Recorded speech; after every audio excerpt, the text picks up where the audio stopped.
Well, here's a rundown on some of our Alaska stories for this Wednesday morning. The Hilcorp gas leak has been found. A diver found that it was a 2-inch gap in the 8-inch pipeline, apparently where a rock had hit it or something under the water. And they have not yet found where that oil leak came from. Remember that sheen that appeared, and they shut down the oil platforms because of it? They thought it was from a nearby pipe. It wasn't. They pressurized it, and nope, no sign of any leak. So they're still looking for that. In light of that, all of these aging Cook Inlet infrastructure, not just the pipelines, but even the platforms themselves, are under higher scrutiny after these leaks. Some folks calling for tighter regulation.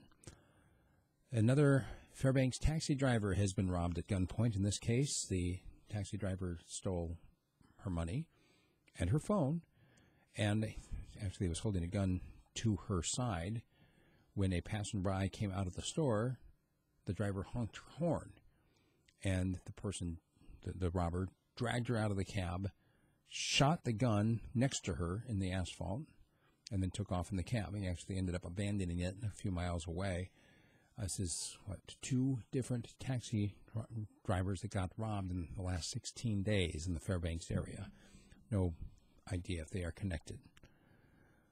The death of the Anchorage teenager on Friday now being investigated as a homicide, bringing up to 9 the number of homicide cases this year so far. I believe there's actually 11 homicides, but 9 cases. And the House of Representatives, Alaska House, has voted for the oil industry to help solve the deficit problem. Also, there's a new bill that's being considered that would end the Alaska Performance Scholarship. So in other words, instead of rewarding Alaska students who perform well by giving them a scholarship to stay in Alaska, if they perform well, we'll be encouraging them to leave Alaska. They get scholarships from elsewhere. Also, Alaska Senate voted unanimously to legalize industrial hemp, and the Alaska Senate has approved a $70 million land grant for the Petersburg Borough.